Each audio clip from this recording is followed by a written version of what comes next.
Hola y bienvenidos a un nuevo programa de El Mundo. Esta vez hablaremos de un tema universal, es el tema de la educación. Vamos a tratar de entender los diferentes aspectos de este interesante tema sobre el país, sobre la nación, sobre la sociedad, cómo nosotros podemos educar al pueblo. Bienvenido y gracias por estar con nosotros. Para mí también es un placer. En América Latina, aunque este es un aspecto, como mencionamos antes, universal, el tema de la educación.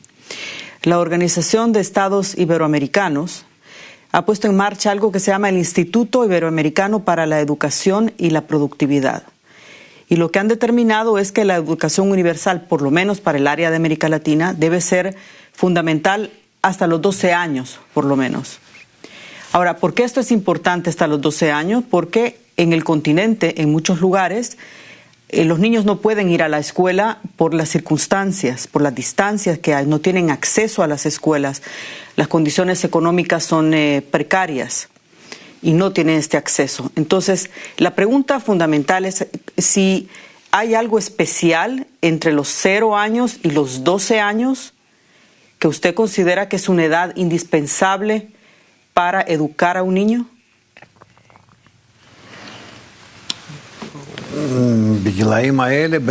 Estas edades, de hecho, sí es la educación correcta. Podemos establecer la persona para toda la vida. Es una edad muy así, hoy crecen muy rápido a propósito los niños. Y lo que nosotros les podemos dar hasta la edad de 12 años, yo creo que va a ser una buena base, un buen fundamento para toda la vida. Lo principal es prestar atención a estos años. Precisamente en esas edades. Esa es la base, el fundamento de la persona.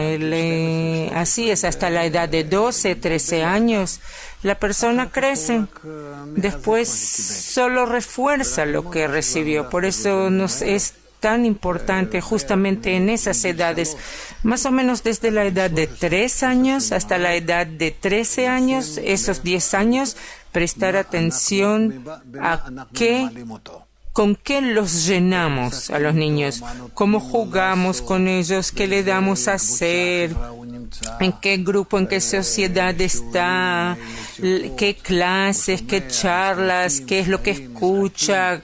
Películas, libros, juegos, todo lo que tiene en esa edad es bueno porque después él solo va a ir desarrollando. Eso va a servir para él como para la mamá, la casa, para su nido, que él siempre se va a atraer a eso.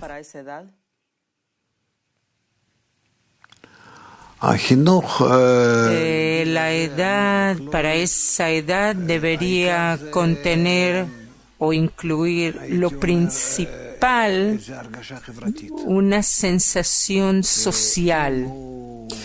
Porque si el niño va a querer la sociedad donde está y la sociedad lo va a tratar bien y si él va a apreciar la sociedad y la sociedad va a ser bastante fuerte y culta en cuanto a la cultura, él va a poder absorber mucho de ahí. Es decir, tenemos aquí de la persona a la sociedad 2 cosas. Una, que él sepa, que el niño sepa que él tiene que recibir todo del entorno, no tiene de quién más recibir nada.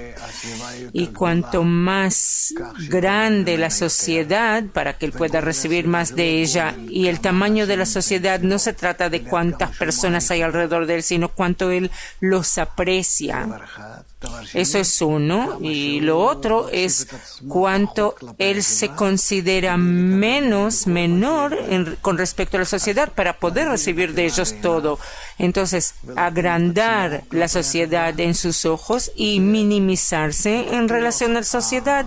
Estas 2 cosas, sin duda, son la condición para recibir todo lo bueno de la sociedad. ¿Qué sucede si hasta los 12 años el niño no ha recibido una educación adecuada? Que es muy probable que es lo que pasa a nivel mundial con el sistema educativo que tenemos que es caduco, ya es irrelevante. ¿Hay forma de corregir estas distorsiones después de esa edad?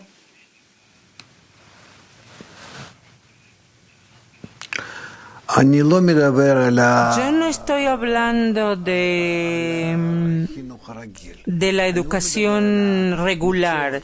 No me refiero a los temas física, matemática, literatura, etcétera. No estoy hablando de esos temas. Estoy hablando de que le enseñemos a la persona cómo valorar, considerar el entorno alrededor como bueno, porque siempre, cómo valorar un buen entorno para siempre atraerse a ese entorno y siempre poder recibir de ello las buenas cosas y las cosas malas no entren. Él va a construir como un filtro para las cosas buenas y para que no entren las cosas malas. Regular que nosotros conocemos, ¿quién es el responsable entonces de impartir este tipo de educación que usted menciona? ¿El hogar, la escuela, el gobierno, el país? Lo principal, otra vez, que y en el hogar, y en la escuela, y en el país, en cada lugar la persona sienta que depende de un buen y poderoso entorno, un entorno culto, instruido, que él quiere pertenecer a ese entorno. Y entonces, si así lo trata, de verdad va a poder absorber solo cosas buenas. Es decir, la actitud, eso es lo importante en la educación, en la formación. Un momento acerca de la disparidad, de la brecha social que hay en los países y cómo esto afecta el sistema educativo y lo que a diferentes edades recibe como enseñanza la persona. Algunos países de América Latina son muy ricos en recursos naturales, pero esa riqueza no se traduce, no llega a todos, no se traduce en riqueza para todos. Por ejemplo, en Honduras, Guatemala y El Salvador, la distancia o la brecha económica entre pobres y ricos es 70 veces, o se multiplica por 70, frente a 7 veces de Uruguay. ¿Cómo cree usted que deberían los países reducir esta brecha? No, eso ya no creo que la educación puede reducir, sino que como resultado de la educación la gente ya va a valorar no la plata o los bienes, sino la vida buena, equilibrada socialmente, sino que gradualmente lo vamos a empezar a sentir, pero no que inmediatamente al darles una tal educación eso cambie inmediatamente, sino que puede cambiar por medio de actos del gobierno, del Estado o del ejército, pero si queremos cambiar las cosas en formas fundamentales al cambiar la persona y por medio de la educación, gradualmente, una generación, 2 generaciones, 5, 10 años, pero de todas formas va a cambiar en forma fundamental, que entonces va a traer un buen resultado y el equilibrio en la sociedad. La Comisión Económica para América Latina, que se llama CEPAL, es una organización que hace estudios acerca de la economía y la educación y la combinación de ambos. Lo que propone es que precisamente en esos años iniciales del niño o del adolescente se haga un énfasis en la tecnología, en una revolución tecnológica, y entonces se va a acercar lo que esta brecha ahora vemos que es muy amplia. ¿Usted coincide con esta apreciación?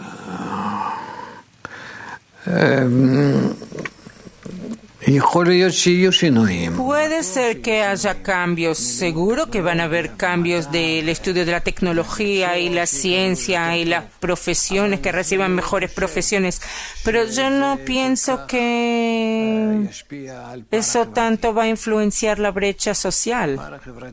La brecha social, por lo general, depende de hasta cuánto la sociedad misma busca ser más equilibrada.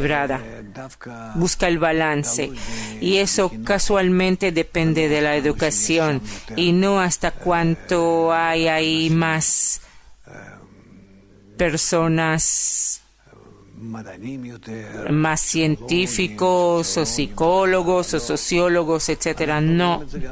Nosotros también lo podemos ver en América, en Norteamérica. ¿Cuánta gente hay ahí en la calle, que viven en la calle, y cuánta gente hay multimillarderas?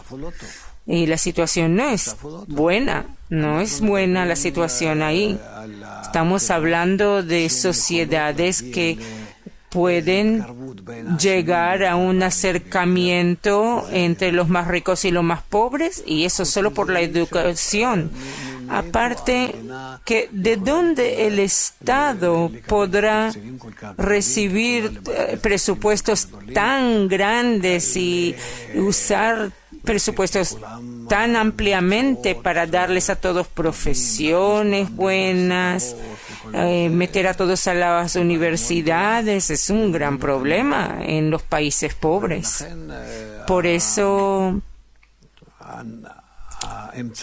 el medio menos caro y el mejor y en la ejecución y por los resultados es la formación. Una mayor igualdad social a través de la educación. ¿Debería ser la educación uno de los factores que influyan en esto? Sí, sí. Pero primero tenemos que preparar a los maestros, preparar maestros, y solo después ellos pueden empezar a trabajar sobre eso con los niños. ¿En lugares como América Latina donde hay esta brecha tan grande? Yo te voy a decir, realista o no. Estoy convencido que sí, pero la única pregunta es si tienes algo en cambio, si tienes algo en lugar de eso. La situación actual, que no es la ideal. Entonces algo tenemos que hacer, ¿no? Para corregir, mejorar la situación. Y la educación, eso es lo que puede salvar el pueblo. De todas formas, el pueblo necesita educación, tiene que llegar a una sociedad más equilibrada, tiene que ser más social, más cercanos uno al otro, tienen que estar más educados cuando viven en un mismo país. Tienen un ejército, tienen fronteras, tienen un corte, juzgado, tribunal. Tienen que conocer esas cosas, pero no al entrar a la policía, sino en forma así agradable, cómoda, que es bueno estar todos juntos. Vamos a tratar de estar juntos. Y aquí, solo la educación social. ¿Qué elementos debe incluir un plan de nación para educar al pueblo?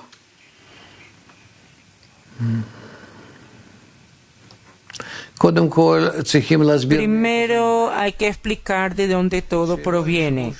Que no lleguen a pensar que alguien, algún filósofo o algún filósofo que se sentó en su sofá y así con su cafecito y eso, y empezó a escribir a lo largo de decenas de años y le pagaron un buen salario y así sale. No, sino que esto viene de personas que son investigadoras de la naturaleza, investigadores del ser humano, de la naturaleza general, que después de sus investigaciones de la naturaleza llegaron a resúmenes, a esos resúmenes, que esas conclusiones, que las personas no tienen otro remedio más que ser semejantes a la naturaleza, como la naturaleza es global, integral, uniforme. Nosotros específicamente lo descubrimos hoy en día, que hay niveles de la naturaleza, inanimado, vegetal, animal y ser humano están interconectados, entrelazados incluso. Así tenemos que entender que en total les estamos pasando la información natural de la naturaleza, de las ciencias naturales. Y las ciencias naturales son globales, son integrales, lo podemos ver hoy en día en la ecología, en la economía, en la cultura, en la educación, la política, todo cuanto la conexión entre todos nosotros no es buena. Y dentro de los países, en todas las capas y los niveles y partidos y en todo el mundo en general. Y por eso la educación integral, es decir, traer el pueblo y toda la humanidad en general a un estado en que entendamos que nos encontramos en un mismo planeta, que todos influenciamos el clima. Situaciones internacionales en la industria, en el comercio, en armas, o sea que todo eso es nuestro hogar de todos y no tenemos algo en cambio eso. Entonces los educamos de tal manera global, entonces ellos más abren sus ideas, pensamientos, percepciones, empiezan a captar más y comprender más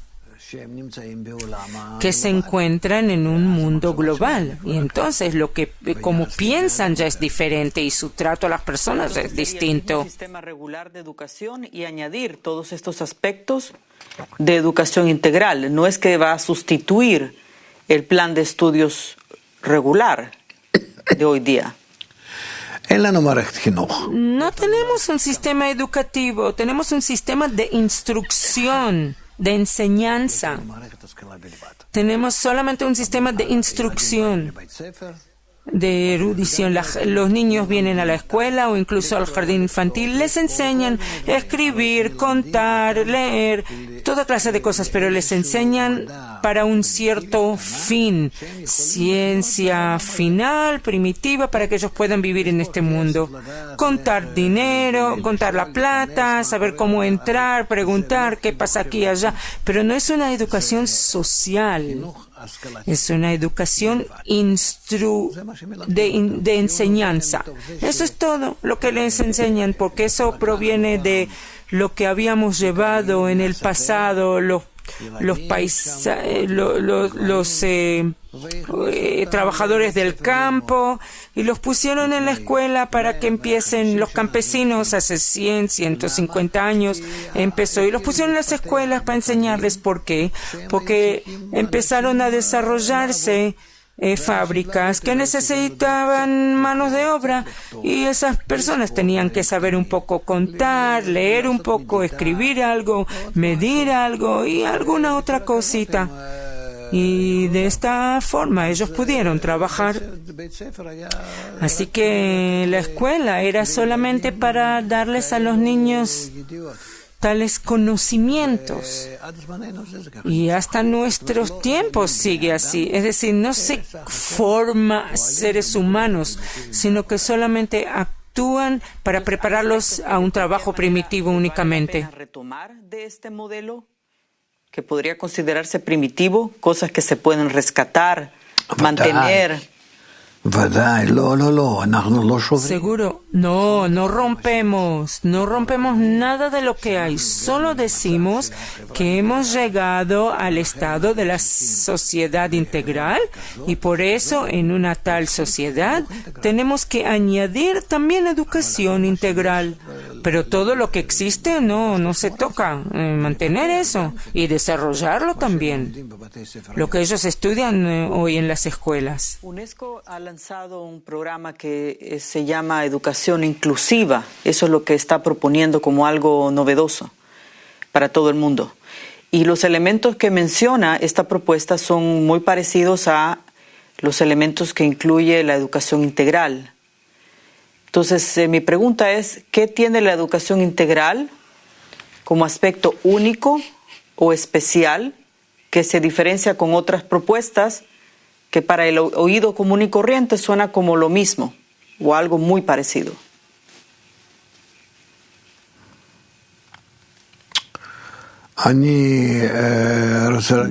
Yo solo quiero decir que la educación integral que nosotros ofrecemos se basa en que nosotros todo el tiempo le enseñamos a la persona, de hecho, constantemente, sin parar, cómo estar en una sociedad, mantener la sociedad, estudiar, aprender de la sociedad y contribuirle a la sociedad. Esa es nuestra base.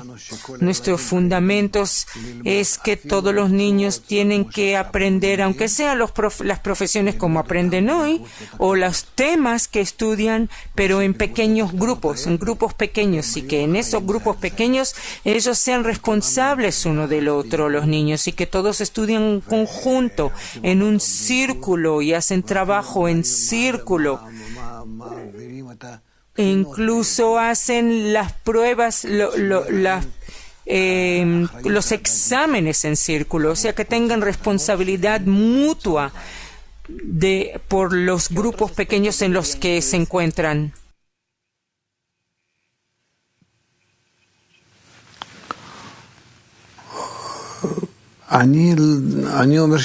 Yo digo que todo lo que ellos aprenden, los niños hoy en día, solo hay que hacerlo como estudio en grupos pequeños, eso es uno.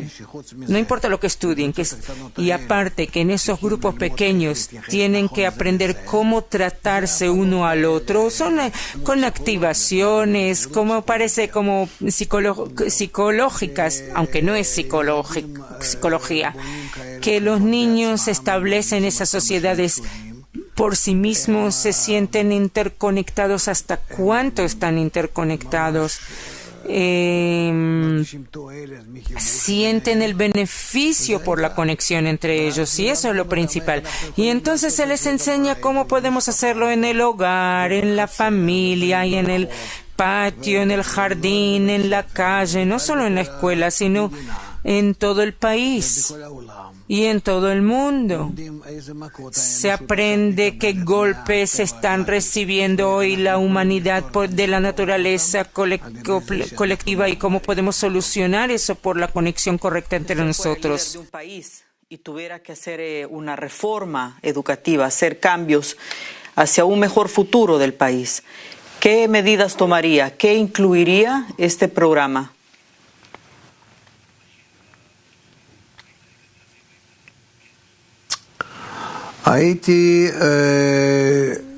Yo entraría a las escuelas, a los colegios y establecería tales sistemas. Entraría a los lugares de trabajo y también establecería tales sistemas que, digamos, las personas al mediodía, al lado del almuerzo, digamos, que están en una activación grupal, digamos, hablando entre ellos, escuchando conocimientos o información sobre la conexión, o mirando alguna película especial sobre eso, porque en la casa seguro que no van a tener cómo ver esas películas o no lo van a ver, etcétera. Usted ha mencionado que tenemos que educar para la conexión. Ha hablado siempre de la importancia de la conexión entre las personas. ¿Cómo se educa para este fin, para esta meta?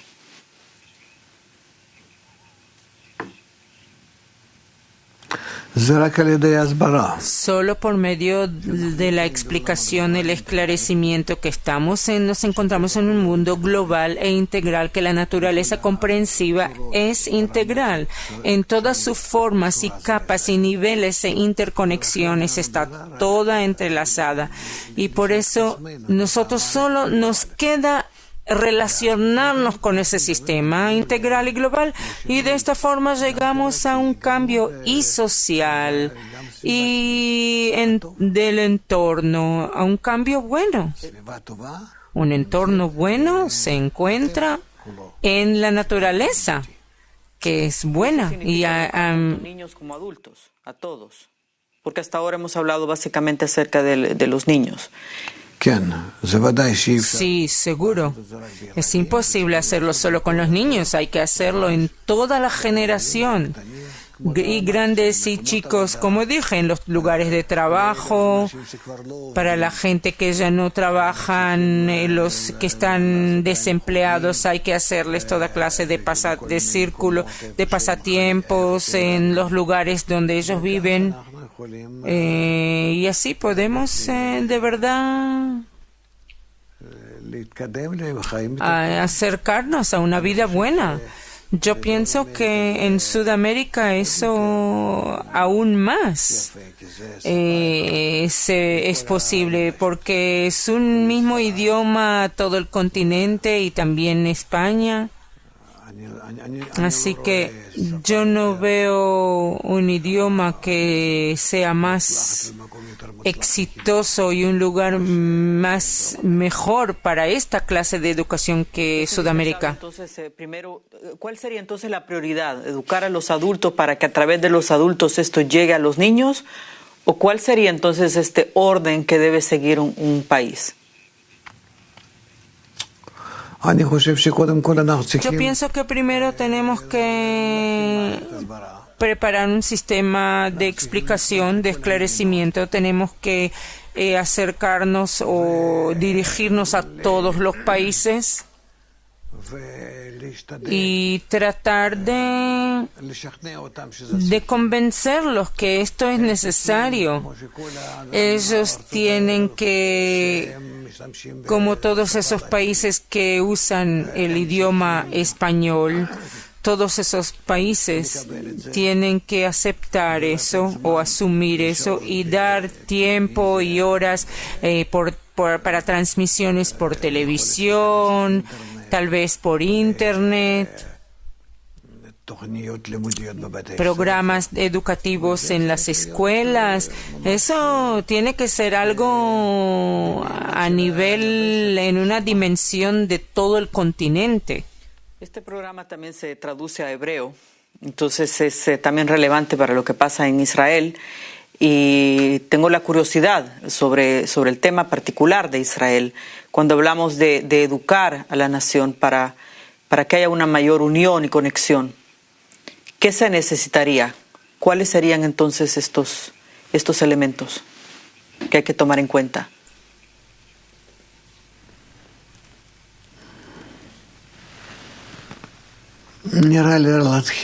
Me parece empezar. Tenemos que simplemente empezar a organizar una pequeña sociedad que está ya incluida de personas que tienen experiencia con esta educación, que la entienden, que ellos mismos escribieron libros sobre eso y estudiaron sobre eso. Eso tenemos. Y entonces vamos a empezar a desarrollar este método en la dirección y de acuerdo y en concordancia con el pueblo latinoamericano. Preguntaba el caso particular de Israel. Vemos la necesidad que hay para unir a la población. ¿Qué aspectos deberían tomarse en cuenta como prioritarios?